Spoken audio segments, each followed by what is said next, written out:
దేవుని వాక్యం మీద దృష్టి పెడదాం. ద్వితీయోపదేశ కాండం 11వ అధ్యాయం 12వ వచనం.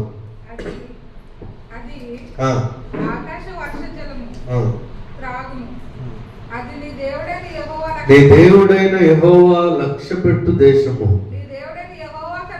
నీ దేవుడైన యెహోవా కన్నులు సంవత్సరాది మొదలుకొని సంవత్సరాంతం వరకు ఎల్లప్పుడూ దాని మీద ఉండును. దేవుడి లేఖన భాగాన్ని మన వినికిడిలో దీవించును గాక. ఆమేన్. నేను కొత్త సంవత్సరంలో కూడా ఈ వాక్యాన్ని మేము జ్ఞాపకం చేశాను. ఈ సంవత్సరంలో దేవుని కనుదృష్టి నిలిచి ఉండేటువంటి సంవత్సరము అని నా మొట్టమొదటి నూతన సంవత్సర ఆరాధనలో నేను వాక్యాన్ని అందించాను. దేవుని కనుదృష్టి నిలిచి ఉండేటువంటి సంవత్సరము ఈ 2026 సంవత్సరం. అయితే ఎవరి మీద దేవుని కనుదృష్టి నిలిచి ఉంటుంది అనే విషయాన్ని తక్కువ మాటల్లో మీకు అర్థమయ్యే విషయాలుగా చెప్పడానికి ఇష్టపడతా ఉన్నాను.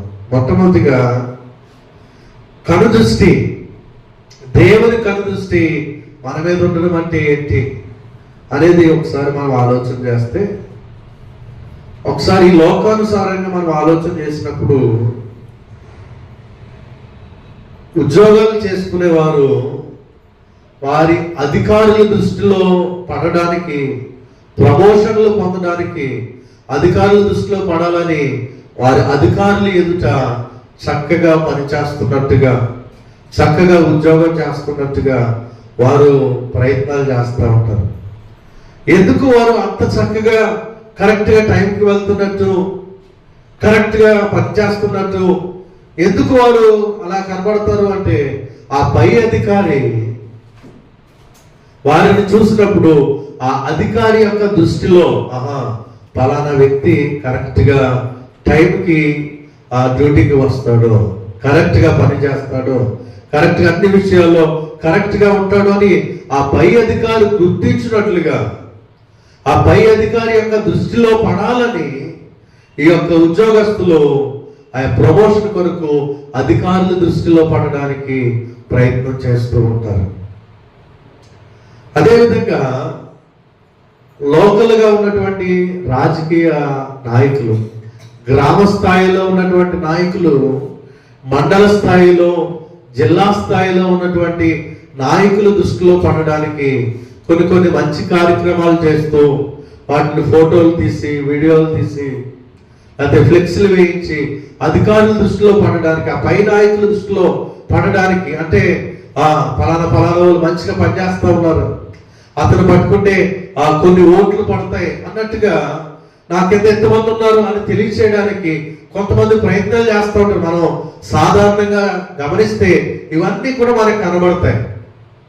ఎమ్మెల్యే దృష్టిలో పడాలని, ఎంపీ దృష్టిలో పడాలని, సీఎం దృష్టిలో పడాలని మనుషులు, రాజకీయ నాయకులు అనేక విధాలుగా వారు ప్రయత్నాలు చేస్తూ ఉంటారు. కొన్ని దాన ధర్మాలు చేయడం, వస్త్రాలు దానం చేయడం, లేకపోతే భోజనాలు పెట్టించడం, ఈ విధమైన, లేకపోతే ఎవరైనా ఇల్లు కాలిపోయినప్పుడు వారికి ఆర్థిక సహాయం చేయడం, హ్యాండిక్యాప్డ్గా ఉన్న వాళ్ళని ఆదుకోవడం, ఈ విధంగా కొన్ని కార్యాలు ఎందుకు చేస్తారు అంటే, ఇదిగో మంచి కార్యాలు నేను చేస్తున్నాను, ఇదిగో నాకు ఎంతమంది సపోర్ట్ ఉంది, ఎంతమంది నన్ను మంచివాడు అనుకుంటున్నారు, కాబట్టి నాకు ఒక స్థాయిలో ఒక పదవి వస్తుంది అనేటువంటి ఉద్దేశంతో పై అధికారుల దృష్టిలో పడాలి, లేదా నాయకుల దృష్టిలో పడాలని మనుషులు ప్రయత్నాలు చేస్తూ ఉంటారు. కొంతమంది ఆ ఎమ్మెల్యేలు, ఎంపీలు వచ్చినప్పుడు వారికి బుక్కేలు తీసుకెళ్ళడం, పూలదండలు వేయడం, లేకపోతే సాల్వాలు కప్పడం, కొన్ని గిఫ్ట్లు ఇవ్వడం, ఈ విధంగా ఇవ్వడం ద్వారా వాళ్ళని సంతోషపరిచి, వాళ్ళని గణపరిచి, వారిని గౌరవించి తద్వారా వారి దృష్టిలో పడాలనేటువంటి ప్రయత్నాలు మానవుడు చేస్తూ ఉంటాడు. మరి క్రైస్తవ్యంలోకి వచ్చేసరికి కూడా ఈ విధమైనటువంటి ధోరణి కొంతమందిలో మనం చూస్తూ ఉంటాం. ఎందులో అంటే, సంగీతంలో చూస్తున్నప్పుడు నేను బాగా వాయిస్తున్నాను, అందరూ కూడా ఆ అబ్బాయి బాగా వాయిస్తాడు అంటే అందరి దృష్టిలో నేను పడాలి అని అందరూ ఉన్నప్పుడే వాయిస్తూ ఉంటారు కొంతమంది, అందరూ ఉన్నప్పుడే పాడుతూ ఉంటారు కొంతమంది. నేను మెదక్లో ఫస్ట్ నా ట్రైనింగ్ అయిన తర్వాత ఫస్ట్ చర్చ్ మెదక్లో నేను చేస్తూ ఉన్నప్పుడు 10 గంటలకు ఆరాధన ప్రారంభం అయితే ఒక అబ్బాయి మంచిగా పాడతాడు. ఒక ఆదివారం ఏమైందంటే త్వరగా అన్ని మైకులు సెట్ చేసి నేను బాగా సిద్ధపరచుకుంటున్నాను. ఆ అబ్బాయి వచ్చి మైక్ ఇచ్చి పాటలు పాడంటే పాటలు పాడలేదు. ఒక 10 నిమిషాలు పావుగంట అయిపోయింది. ఏమైంది తమ్ముడు పాటలు పాడుతుంది ఏంటంటే అదే ఇంకా ఎవరు రాలేదు కదని అన్నాడు. అంటే అందరూ వస్తే అందరూ చూస్తుంటే అప్పుడు పాడతారు. అంటే ఏంటంటే అందరి దృష్టిలో పడాలి అనేటువంటి ఒక ఆలోచన. అంటే అందరూ చూస్తుండగా పాడాలి, అందరి దృష్టిలో నేను పడాలి. మనిషి యొక్క దృక్పథాలు ఏ విధంగా ఉన్నాయంటే ఈ విధమైన కోణాల్లో మనం చూస్తూ ఉన్నప్పుడు దేవుని బిడ్డ. అయితే ప్రాముఖ్యమైనటువంటి విషయం ఏంటంటే దేవుని దృష్టిలో మనము పడాలి. దేవుని దృష్టి, దేవుని యొక్క కను దృష్టి మన మీద ఉండాలి. అంటే మనం ఏం చేయాలి అనేది ఈరోజు కొన్ని విషయాలు మీకు జ్ఞాపకం చేస్తాను. మనుషుల దృష్టిలో మనుషులు పొగిడినా పొగడకపోయినా, నాయకులు మనల్ని మెచ్చుకోకపోయినా, అధికారులు మనకి ఉన్నతమైన పదవులు ఇచ్చినా ఇవ్వకపోయినా, అతి ప్రాముఖ్యమైనది ఏంటంటే మన ఆత్మీయ జీవితంలో దేవుని యొక్క ఆశీర్వాదం, దేవుని యొక్క కనుదృష్టి.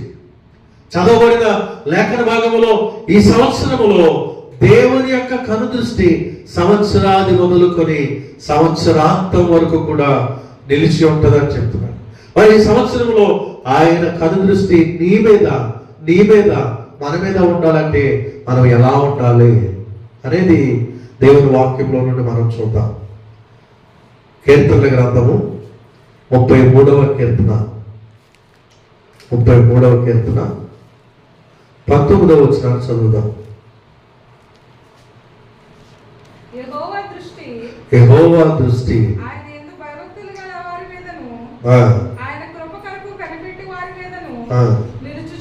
దేవునికి స్తోత్రం, హల్లెలూయా. యెహోవా దృష్టి ఎవరి మీద ఉంటుందంట? ఆయన యందు భయభక్తులు గలవారి మీద. దేవునికి స్తోత్రం. ఈ సంవత్సరం దేవుడు నిన్ను చూడాలి. ఈ సంవత్సరం దేవుని కనుదృష్టి నీ మీద ఉండాలి అని నీవు ఆశిస్తున్నట్లయితే దేవుడు కోరుకుంటున్నటువంటి ఈ స్వభావము మనలో ఉండాలి. ఏంటంటే మనము దేవుని యందు భయభక్తులు కలిగి ఉండాలి. దేవునికి స్తోత్రం. ఎవరైతే దేవుని యందు భయభక్తులు కలిగి ఉంటారో ఆ భయభక్తులు గల వారి మీద దేవుని కనుదృష్టి నిలిచి ఉంటుందంట. దేవునికి స్తోత్రం. ఒక సామాన్యమైనటువంటి ఈ లోక సంబంధమైనటువంటి అధికారుల యొక్క దృష్టి పడితేనే మనకి ప్రమోషన్లు వస్తున్నప్పుడు, ఈ లోకానుసారంగా తాత్కాలికమైనటువంటి 5 సంవత్సరాలు ఉండేటువంటి ఒక రాజకీయ నాయకుడి కనుదృష్టి పడితేనే మనకి పదవులు వస్తున్నాయి అనుకున్నప్పుడు, సర్వాధికారి అయినటువంటి దేవుని కనుదృష్టి నీ మీద పడితే నీ పరిస్థితి ఎలా ఉంటుందో తెలుసా? సర్వశక్తిమంతుడు, సర్వలోకనాథుడు, సర్వ సృష్టికర్త అయినటువంటి ఆ దేవాది దేవుని యొక్క కనుదృష్టి నీ మీద ఉంటే కనుక నువ్వు ఎలా ఆశీర్వదించబడతావో తెలుసా? ఆదికాండము 24వ అధ్యాయము, ఆదికాండము 24వ అధ్యాయము 1వ వచనాన్ని చదువుదాం. అబ్రహాము చూడండి ఈ మాట, అన్ని విషయములలోనూ యెహోవా అబ్రహామును ఆశీర్వదించెను. హల్లెలూయా. అన్ని విషయములలో అది ఫలానా విషయంలో అబ్రహాము ఆశీర్వదించబడలేదండి, ఫలానా పరిస్థితుల్లో లేకపోతే ఆ ఇంట్లో లేకపోతే అబ్రహాం జీవితంలో ఈ విషయంలో అబ్రహాము ఆశీర్వదించబడలేదు అని చెప్పడానికి ఏమీ లేదు. అబ్రహాము దేవుని యందు భయభక్తులు కలిగి జీవించినాడు.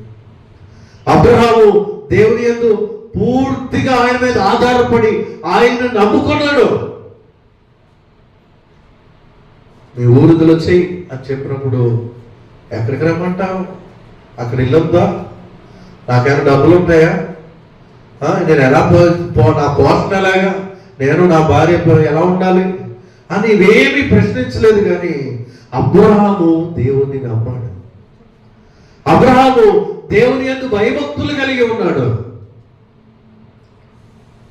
కాబట్టి దేవుని కనుదృష్టి అబ్రహాము మీద నిలిచింది. దేవునికి స్తోత్రం. ఈరోజు దేవుని మాటలు వింటున్న ప్రియ దైవ జనాంగమా, దేవుని సంగమా, నీవు దేవుని యందు భయభక్తులు కలిగి దేవుని యొక్క మాటలు పూర్తిగా విశ్వసించినట్లయితే, నమ్మినట్లయితే దేవుని కనుదృష్టి నీ మీద నిలిచి ఉంటుందంట. దేవునికి స్తోత్రం. దేవుని కనుదృష్టి నీ మీద నిలిచి ఉంటే లోక సాగుతుంటది గంట, ఏమనుంటుందంటే పట్టిందంతా బంగారమే అంట. దేవునికి స్తోత్రం. వాడికి మంచి సుడుంది, పట్టిందంతా బంగారమే చెప్తాడు. అంటే దేవుని దృష్టిలో మనం ఉంటే కనుక, దేవుని యొక్క కనుదృష్టి మన మీద నిలిచి ఉంటే మనము అన్ని విషయాల్లో, శారీరక ఆత్మీయ విషయాల్లో దేవుడు వర్ధిల్లింప చేస్తాడు. హల్లెలూయా, హల్లెలూయా. బహు విస్తారంగా అబ్రహాము దీవించబడ్డాడు. బహు ధనవంతుడిగా అబ్రహాము ఆశీర్వదించబడ్డాడు. కారణం ఏంటంటే ఒకే ఒక్క మాట, అబ్రహాము దేవుని యందు భయభక్తులు కలిగి ఉన్నాడు. భయభక్తులు కలిగి ఉండడం అంటే మనలో ఉన్నటువంటి చెడుతనాన్ని తీసేసుకుని, చెడుతనాన్ని విసర్జించి దేవుని మీద పూర్తిగా ఆధారపడడం, దేవుని భయము కలిగి భక్తి కలిగి జీవించడం, లోక సంబంధమైన పాప సంబంధమైన ఏ స్వభావాలు మనలో లేకుండా పరిశుద్ధమైన జీవితం కలిగి దైవ భయము కలిగి జీవించడమే దేవుని యందు భయభక్తులు కలిగి జీవించడం. దేవునికి స్తోత్రం. హల్లెలూయా. అబ్రహాము ఆ విధంగా దేవుని యందు భయభక్తులు కలిగి జీవించాడు కనుక దేవుని కనుదృష్టి అబ్రహాము మీద నిలిచింది. ఈరోజు ఈ మాటలు వింటున్న నిన్ను దేవుడు ప్రేమిస్తూ ఈ మాటలు తెలియజేస్తున్నాడు. ఈ సంవత్సరంలో దేవుని కనుదృష్టి నిలిచి ఉండేటువంటి సంవత్సరం.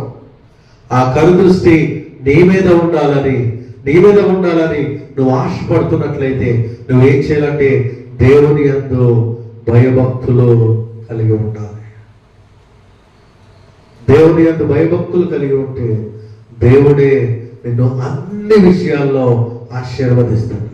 ఒకవేళ ఇంతవరకు కొన్ని విషయాల్లో నువ్వు వర్ధిల్లట్లేదేమో, కొన్ని విషయాల్లో ఆశీర్వదించబడట్లేదేమో, కొన్ని పరిస్థితులు నీకు ఆటంకాలుగా ఉన్నాయేమో, అవేమి జరగకుండా అలాగే మొండిగా ఉండిపోతూ ఉన్నాయేమో, వాటన్నిటినీ కూడా దేవుడు దీవెనకరంగా మార్చాలి, ఆశీర్వాదకరంగా మార్చాలి అంటే నీవు దేవుని యందు భయభక్తులు కలిగి ఉండాలి. ఎవరైతే దేవుని యందు భయభక్తులు కలిగి ఉంటారో వారి మీద దేవుని కనుదృష్టి నిలిచి ఉంటుంది. రెండో మాటలోనికి వెళ్దాం. పక్క అధ్యాయం 34వ కీర్తన, 33వ కీర్తన చదవం కదా, 34వ కీర్తన 15వ వచనాన్ని చదువుదాం. యెహోవా దృష్టి ఎవరి మీద ఉందంట? నీతిమంతుల మీద ఉంది. ఆయన ఏం చేస్తున్నాడంటే వారి ప్రార్థనలు ఆలకిస్తున్నాడంట. హల్లెలూయా.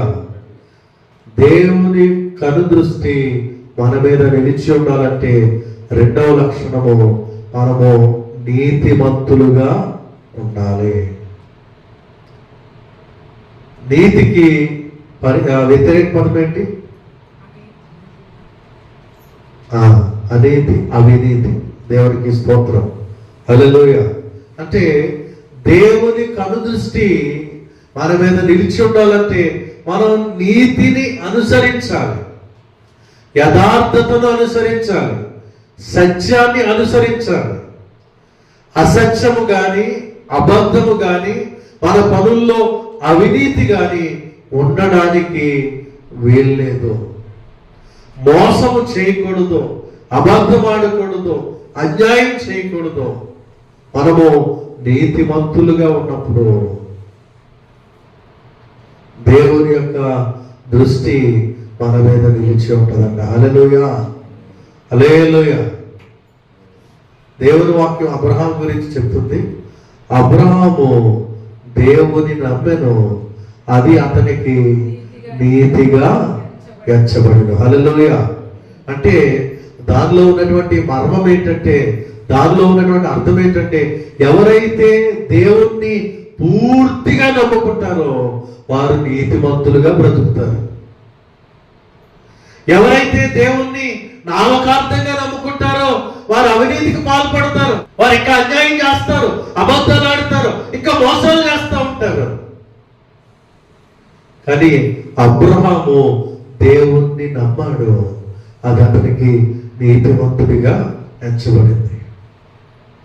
నీవు నేను కూడా దేవుణ్ణి నమ్ముకున్నాం అని చెప్తున్నావు, కానీ కొన్ని సందర్భాల్లో అవినీతి పనులు చేస్తున్నామేమో, కొన్ని సందర్భాల్లో కొంతమందిని మోసం చేస్తున్నామేమో, కొన్ని సందర్భాల్లో అబద్ధాలు ఆడుతున్నామేమో, అన్యాయం చేస్తున్నామేమో.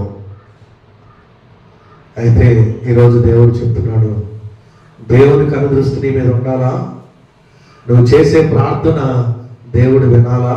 అయితే నీవు నీతిమంతురాలిగా, నీవు నీతిమంతుడిగా ఉండాలని దేవుడు కోరుకుంటున్నాడు. హల్లెలూయా.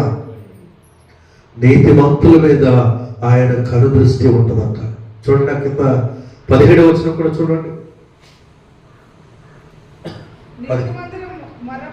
నీతిమంతులు మొర్రపెట్టగా యెహోవా ఆలకించును, వారి శ్రమలన్నిటిలో నుండి వారిని విడిపించును. దేవునికి స్తోత్రం. నీవు నీతిమంతుడిగా ఉంటే, పరిశుద్ధుడిగా ఉంటే, ఎవరికి ఏ అన్యాయం చేయకుండా యథార్థవంతుడిగా ఉంటే నీకు కొన్ని శ్రమలు వస్తాయి, నీకు కొన్ని ఇబ్బందులు వస్తాయి. అయినా కూడా భయపడక్కర్లేదు. నీ నీతిని విడిచిపెట్టద్దు.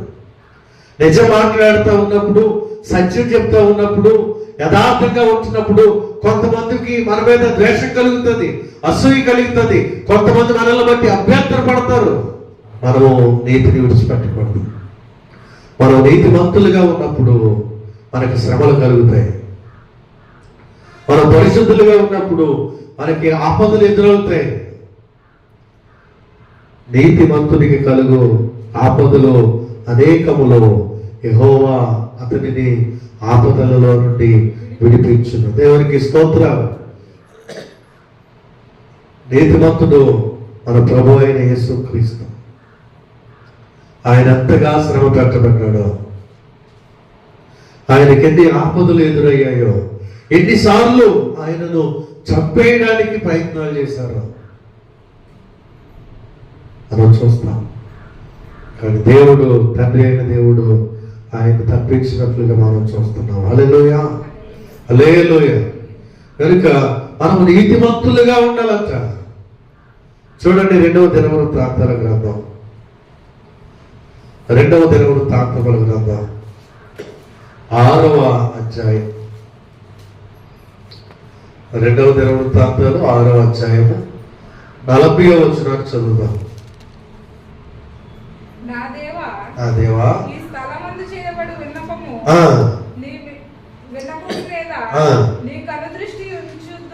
నీ కనుదృష్టి ఉంచుదుగాక, నీ చెవులు దానిని ఆలకించుదుగాక. హల్లెలూయా. ఈ స్థలమందు అంటే పరిశుద్ధ స్థలమందు, ఈ స్థలమందు మనం చేసేటువంటి విన్నపాలు ఎవరు చూస్తారట? దేవుడు చూస్తారట. హల్లెలూయా. దేవుని మందిరములో ఉండి మనం చేసేటువంటి ప్రార్థనల మీద దేవుని కనుదృష్టి నిలిచి ఉంటది. ఆయన మన ప్రార్థనలన్నీ వింటాడట ప్రతి దేవుడు. కనుక మనం నీతిమంతులముగా ఆయన సన్నిధిలో ఉండి దేని కొరకైతే అడుగుతూ ఉన్నామో, దేని కొరకైతే ప్రార్థిస్తూ ఉన్నామో, ఆ ప్రార్థనలు ఎప్పుడూ కూడా వృధా కావు. ఒక రోజున దేవుడు ఆ ప్రార్థనలన్నిటికీ కూడా సమాధానం ఇస్తాడు, జవాబిస్తాడు. దేవుని సన్నిధిలో మనం చేసే ప్రార్థనలు ఎప్పుడు ఎన్నటికీ కూడా వృధాగా పోవు. దేవుని బిడ్డ, చాలా రోజులు నేను ప్రార్థన చేశానండి, ప్రార్థనకి జవాబు రాలేదు కాబట్టి మానేశాను అని అనుకోవచ్చు. కానీ నువ్వు చేసిన ప్రార్థనకి తగిన సమయం అందు దేవుడు జవాబు ఇవ్వబోతా ఉన్నాడు. ప్రతిదానికి సమయము కలదు అని ప్రసంగి చెప్తున్నాడు. నీవు చేసిన ప్రార్థనకి ఒక సమయం ఉంది, ఆ సమయంలో దేవుడు తన కార్యాన్ని జరిగిస్తాడు. దేవునికి స్తోత్రం, హల్లెలూయా. చూడండి, 1 పేతురు 3వ అధ్యాయము 12వ వచనం. కన్నులు నీతిమంతుల మీదను ఆయన చెవులు వారి ప్రార్థనల వైపును ఉన్నవి. దేవునికి స్తోత్రం. 1 పేతురు 3వ అధ్యాయం 12వ వచనం. ప్రభు యొక్క కన్నులు నీతిమంతుల మీద, వారు చేసే ప్రార్థనల మీద దేవుడు ఉంచుతున్నాడు. ఒకవేళ నువ్వు చేసే అనేకమైన ప్రార్థనలకి జవాబు రాకపోవడానికి గల కారణం నీలో నీతి లేదేమో, నీ జీవితంలో యథార్థత కొరవయిందేమో, నీ జీవితంలో సత్యము కొరపడిందేమో. నీవు నీతిమంతురాలిగా ఉంటే చాలా స్పష్టంగా లేఖనం చెప్తుంది, ప్రభువు యొక్క కన్నులు నీతిమంతుల మీదను ఆయన చెవులు వారి ప్రార్థనల మీద ఉన్నవి. కాబట్టి మనం ప్రార్థన చేస్తున్నప్పుడు మన పాపాలన్నీ ఒప్పుకొని, ప్రభువా నాలో ఏమైనా దోషం ఉంటే, పాపం ఉంటే, నీకు ఆయాసకరమైనటువంటి లక్షణం ఏదైనా నన్ను ఏలుబడి చేస్తుంటే దయతో నన్ను క్షమించు ప్రభువా అని మొట్టమొదటిగా మనల్ని శుద్ధి చేసుకునేటువంటి ఒప్పుకోలు ప్రార్థన మనం చేసి, ఆ తర్వాత మనం చేసేటువంటి విన్నపాలు దేవుడు ఆలకిస్తాడు, అంగీకరిస్తాడు, ఆ ప్రార్థనలకు జవాబు అనుగ్రహిస్తాడు. దేవునికి స్తోత్రం. కనుక దేవుని కనుదృష్టి మన మీద నిలిచి ఉంటే దేవుడు మన ప్రార్థనలు ఆలకిస్తాడు. దేవుని కనుదృష్టి మన మీద నిలిచి ఉండాలి అంటే మనము నీతిమంతులుగా ఉండాలి. యోబు గ్రంథం 36వ అధ్యాయం, యోబు గ్రంథము 36వ అధ్యాయము 7వ వచనాన్ని చదువుదాం.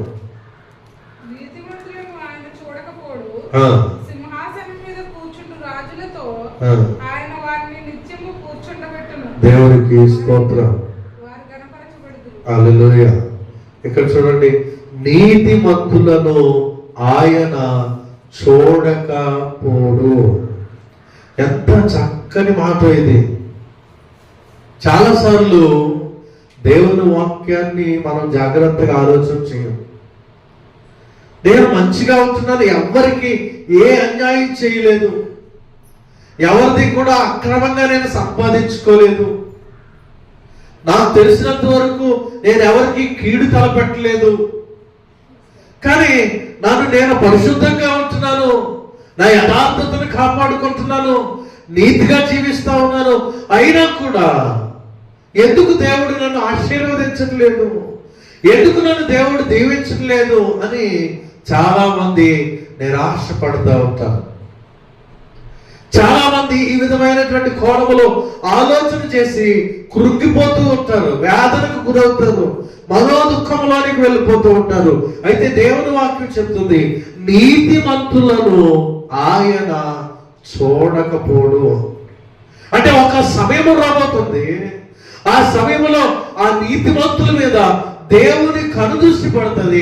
ఆ కనుదృష్టి పడినప్పుడు ఆయన వారిని ఏం చేస్తారంటే రాజుల ఎదుట, అధికారుల ఎదుట నిలబడి వారు గణపరచబడేటట్టుగా ఒక ఉన్నతమైన స్థితిలోనికి వారిని లేవనెత్తుతారట. దేవునికి స్తోత్రం. ఇప్పుడు నేను నీతిగా ఉంటున్నాను, యథార్థంగా ఉంటున్నాను, కానీ నా పరిస్థితులు ఏమి మారట్లేదు, నా స్థితిగతులు ఇలాగే ఉంటున్నాయి అని నువ్వు అనుకుంటున్నావేమో. ఒక రోజు రాబోతూ ఉంది, దేవుని కనుదృష్టి నీ మీదకు రాబోతా ఉంది. ఆ కనుదృష్టి నీ మీదకు వచ్చినప్పుడు దేవుడు ఉన్నత అధికారులు ఎదుట నిన్ను గణపరుస్తాడు. దేవునికి స్తోత్రం. అలా గణపరచబడాలి అంటే నీవు నీతిమంతురాలిగా జీవించాలి.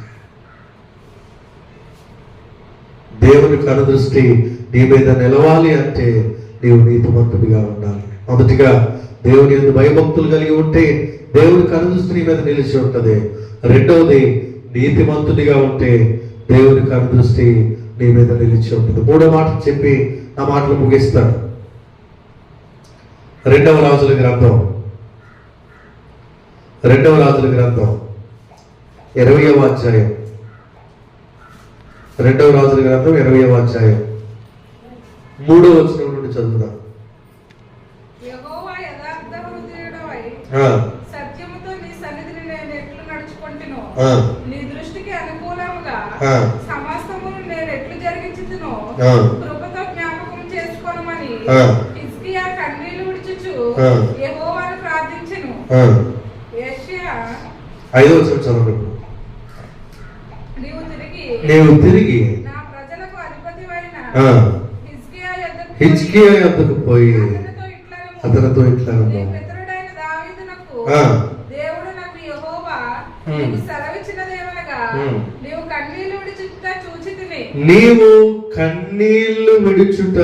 చూచితిని, నీ ప్రార్థన నేను అంగీకరించి ఉన్నాను, నేను నిన్ను బాగు చేసేదను. చాలండి. మూడవ మాట ఏంటంటే, దేవుని కనుదృష్టి మన మీద నిలవాలి అంటే కన్నీటి ప్రార్థన మనము చేసేవారముగా ఉండాలి. హల్లెలూయా. ఎవరైతే కన్నీటి ప్రార్థన చేస్తారో దేవుని కనుదృష్టి వారి మీద నిలిచి ఉంటది. ఇప్పుడు దేవుని బిడ్డ జాగ్రత్తగా ఆలకించండి. ఈ హిజ్కియా అనేటువంటి రాజు మరణకరమైనటువంటి రోగంతో బాధపడుతున్నప్పుడు, భూమి మీద ఆయన యొక్క దినములు పూర్తయినప్పుడు దేవుడు యెషయా అనేటువంటి ప్రవక్తను పంపించి, హిజ్కియా నీ టైం అయిపోయింది కాబట్టి నీ ఇల్లు చక్కబెట్టుకో, నీవు మరణం కాబోతా ఉన్నావు అని చెప్పమని యెషయాను పంపించాడు. యెషయా వెళ్ళి హిజ్కియా దగ్గరికి వెళ్ళి దేవుడు చెప్పమన్న వార్తను చెప్పి యెషయా తిరిగి వెళ్ళిపోతున్నాడు. ఎప్పుడైతే యెషయా అనేటువంటి దైవజనుడు వచ్చి నువ్వు చచ్చిపోతున్నావు, నీ ఇల్లు చక్కబెట్టుకో అని చెప్పాడో, ఆ మాట విన్న వెంటనే ఎవరికైనా ఇదిగో నువ్వు 2 రోజుల్లో చచ్చిపోతావు కాబట్టి ఏం తినాలని ఉన్నాయో, ఏం చూడాలనుకుంటున్నావు, ఏం వేసుకోవాలనుకుంటున్నావు, ఎవరెవరిని కలవాలనుకుంటున్నావో అవన్నీ చేసుకో అని చెప్పి ఎవరైనా వెళ్ళిపోతే కనుక మనం ఏం చేస్తాం?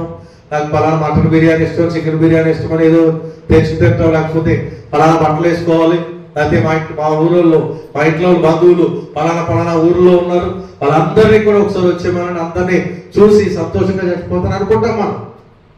ఎందుకంటే ఒకవేళ ముందు మన మరణం మనకు ముందే తెలిస్తే కనుక ఈ విధంగా సిద్ధపడతాం, ఈ విధమైన ఆలోచనలు మనం కలిగి ఉంటాం. కానీ ఈ హిజ్కియా అనేటువంటి రాజు ఏం చేస్తున్నాడంటే, ఆ మాట విన్న వెంటనే ఇంట్లోకి వెళ్ళిపోయి తలుపేసుకుని గదిలోకి వెళ్ళి మూలను మోకరించి ప్రార్థన చేస్తున్నాడు. అయ్యా, నీ దృష్టికి నేను ఎలా నడుచుకున్నానో నన్ను జ్ఞాపకం చేసుకో, నేను ఎంత యథార్థంగా జీవించానో నన్ను జ్ఞాపకం చేసుకొని కన్నీరు కారుస్తూ దేవుని సన్నిధిలో ఏడుస్తూ ఉన్నాడు. మోకరించి కన్నీరు కారుస్తూ ఏడుస్తూ ఉన్నప్పుడు నేను చెప్పాను కదా, ఎవరైతే కన్నీరు కారుస్తారో దేవుని కనుదృష్టి వారి మీద నిలుస్తుంది. దేవునికి స్తోత్రం.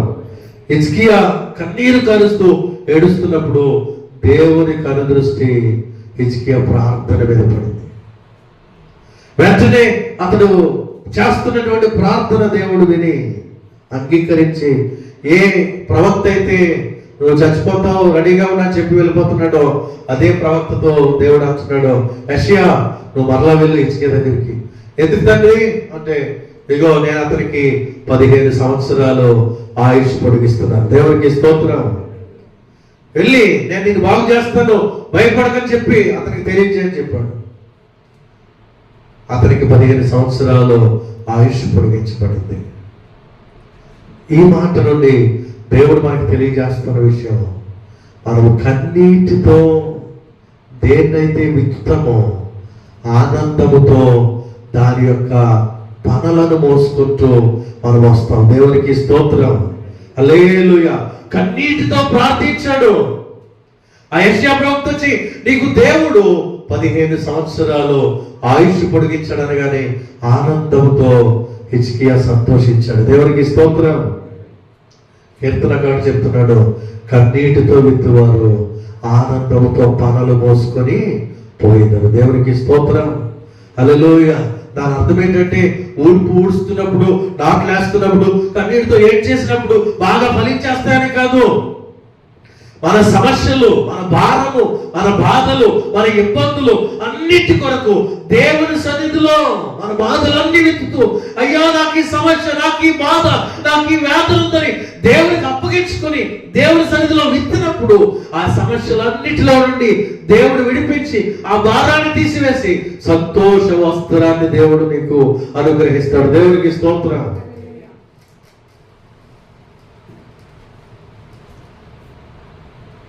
ఒక గుడ్డివాడు సువార్తల్లో మనం చూస్తాం. బర్తిమయ్య అనేటువంటి గుడ్డివాడు రోడ్డు పక్కన అడుక్కుంటున్నాడు. రోజు పొద్దు నుంచి సాయంత్రం వరకు అడుక్కోవడం అతని పని. అలా అడుక్కుంటున్న సమయంలో ఏదైనా శరీరంలో అవయవము బలహీనంగా ఉన్నప్పుడు, హ్యాండిక్యాప్ అయినప్పుడు దేవుడు వారికి కొన్ని బలాలను ఇస్తాడంట. ఈ గుడ్డి వారికి దేవుడు స్పర్శించి వినేటువంటి శక్తి మామూలుగా ఉన్న వారి కంటే వారికి చాలా ఎక్కువ ఉంటుందంట. అంత జ్ఞానం దేవుడు వారికి ఇస్తాడు. కానీ అన్నిటినీ కూడా జాగ్రత్తగా విని పరిశీలన చేసేటువంటి ఆ వినికిడి జ్ఞానము ఈ భర్తమైకి ఉంది. ఆ రోడ్డు మీద వెళ్తున్నవారు, వస్తున్నవారు అందరి మాటలు వింటూ ఉండేవాడు. అలా వింటున్నప్పుడు యేసయ్యను గురించి విన్నాడు. యేసుక్రీస్తు అనేక మందిని బాగు చేస్తున్నాడు. దెయ్యాలు పట్టిన వారిని విడిపింపి విడుదలేస్తున్నాడు. అనేక రోగాలు కలిగిన వారిని స్వస్థపరుస్తున్నాడు. కుంటోళ్ళు నడుస్తున్నారు, మోగోళ్ళు మాట్లాడుతున్నారు, గుడ్డివారు చూస్తున్నారు, చెవిటి వారు వింటున్నారు. రకరకాల వ్యాధులతో వచ్చిన వారు అందరూ కూడా బాగు చేయబడి వెళ్తున్నారు అనే మాటను విన్నాడు. అవునా, యేసయ్య ఎవరో అన్ని గొప్ప కార్యాలు చేస్తున్నాడు, బాగు చేస్తున్నాడు, నన్ను కూడా ఆయన బాగు చేస్తాడనే విశ్వాసం అతని హృదయంలో ఉంది. ఒకరోజు వెళ్ళే ఆ రోడ్డు మీద వెళ్ళే అలికిడి కంటే ఎక్కువ శబ్దం వినపడతా ఉంది. రోజు 4-5 లేకపోతే ఈ రోజుల్లో అనుకుందాం, ఒక మోటార్ సైకిల్, ఒక సైకిల్ వెళ్ళేది, అక్కడక్కడ ఒక కారు వెళ్ళేది, అలాగా అదే 4-5 వెళ్ళే శబ్దం వినపడేది. కానీ ఆ రోజు ఒక వందల మంది రోడ్డు మీద నడుస్తున్న శబ్దం వినపడతా ఉంది. రోజు తక్కువ మంది ఉండేవారు, ఏంటి ఇంత ఎక్కువ శబ్దం వస్తుంది, ఎక్కువ మంది నడుస్తున్నారు ఏంటి అని చెప్పి ఆ నడుస్తున్న వాళ్ళు, అయ్యో బాబు ఏంటి ఎంతమంది వెళ్తున్నారేంటి, ఎంతమంది నడిచి వస్తున్నారేంటి, ఏమైందయ్యా ఏమైందని అని అడుగుతూ ఉండొచ్చు. ఎందుకంటే గుడ్డివాడు కాబట్టి, అడుక్కునేవాడు కాబట్టి, ఎవరో సరిగ్గా ఆయన సమాధానం చెప్పరు కాబట్టి కొన్ని గంటల సేపు ఏంటయ్యా ఏం జరిగింది ఎందుకు ఎంతమంది వెళ్తున్నారు అని అడుగుతూ ఉండొచ్చు. అలా అడుగుతున్నప్పుడు ఎవరో ఒకరికి జాలి కలుగుతుంది. 100 మందిలో ఒక 10 మంది ఆ రోడ్డు మీద అడుక్కునే వారికి స్పందిస్తారు. ఒక 90 మంది వాడికి వేయకపోయినా ఒక 10 మంది స్పందిస్తారు కదా. అందులో ఒకరు, ఏం లేదయ్యా ఈ రోడ్లో యేసయ్య వస్తున్నాడు కాబట్టి ఆయన వెంబడించడానికి, ఆయన చూడడానికి, ఆయన ముందు ఎంతమంది జనసమూహం కదులుతున్నారు, ఆ వెనకాల యేసయ్య వస్తున్నాడు అని చెప్పాడు. వెంటనే ఇతనికి చాలా సంతోషం అనిపించింది. అనేక మందిని బాగు చేసి యేసయ్య వస్తున్నాడా, అనేక మందిని స్వస్థపరిచే యేసయ్య ఇటే వస్తున్నాడా, ఎంత ధన్యత అనుకున్నాడు. ఆ మాట ఈ మాట వస్తున్నప్పుడు యేసయ్య దగ్గరికి వస్తున్నటువంటి ఆ మాటల్లో గమనించగలిగాడు. అంటే నేను అనుకుంటున్నాను ఆయనతో పాటు శిష్యులు కూడా ఉండేవారు. ఈ రోజుల్లో ఎలా అయితే ఎవరైనా నాయకులు వస్తున్నప్పుడు ఆ పక్కన ఉన్న వారు జరగండి జరగండి జరగండి అన్నట్టుగా ఆ శిష్యులు ఏమైనా ఏ చేస్తున్నాడు ముందు ముందు జరగండి, ఆయన మీద పడిపోకండి అని ఏమైనా చెప్తున్నారేమో.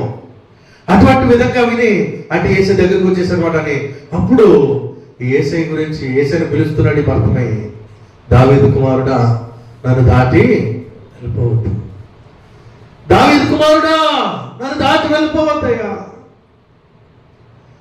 నన్ను స్వస్థపరచు అని గట్టిగా బిగ్గరగా ఏడుస్తున్నాడు, మొర్ర పెడుతున్నాడు అని బిగ్గరగా ఏడుస్తూ, దావీదు కుమారుడా నన్ను దర్శించయ్యా, దావీదు కుమారుడు నన్ను దాటి వెళ్ళిపోకు అని ఏడుస్తూ బిగ్గరగా ఏడుస్తూ ఉంటే నేను చెప్పిన మాట, ఎవరైతే కన్నీటితో ప్రార్థన చేస్తారో దేవుని కనుదృష్టి వారి మీద నిలిచి ఉంటుంది. 100 మంది ఉన్నారు, 100 మంది వెంబడిస్తున్నారు, బహు జన సమూహము ఆయనతో ఉంది.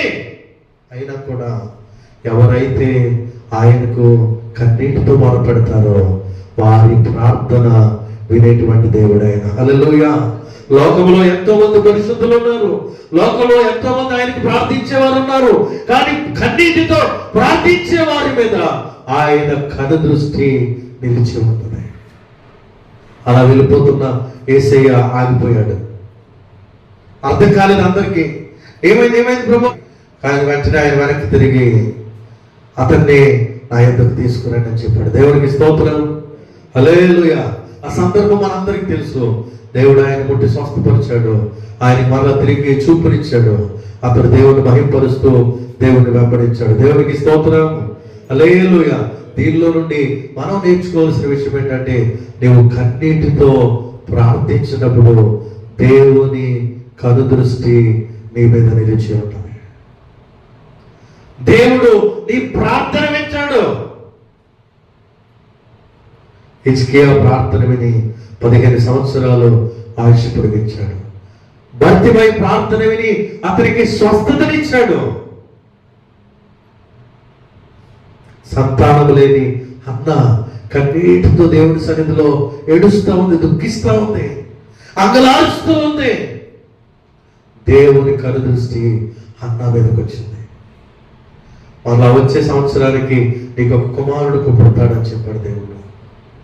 ఆ కన్నీటి ప్రార్థన ఆనందంగా మార్చివేయబడింది. హల్లెలూయా, హల్లెలూయా. కనుక మన అనుదిన క్రైస్తవ భక్తి జీవితంలో మనం కన్నీటితో ప్రార్థిస్తూ ఉంటే దేవుని కనుదృష్టి మన మీద నిలిచి ఉంటుంది. దేవుని కనుదృష్టి నిలిచి ఉండేటువంటి ఈ 2026 సంవత్సరంలో ఆయన కనుదృష్టి మన మీద నిలబడాలంటే, మన మీద నిలిచి ఉండాలంటే దేవుని యందు భయభక్తులు కలిగి ఉండాలి, నీతిమంతులుగా జీవించాలి, కన్నీటితో ప్రార్థించేవారుగా ఉండాలి. ఈ 3 మనలో ఉన్నప్పుడు ఆయన కనుదృష్టి మన మీద ఉంటుంది. మనం దీవించబడతాం, ఆశీర్వదించబడతాం, మన ప్రార్థనలకు జవాబు అనుగ్రహించబడుతుంది. అట్టి కృప పరిశుద్ధాత్ముడు మనందరికి అనుగ్రహించునుగాక.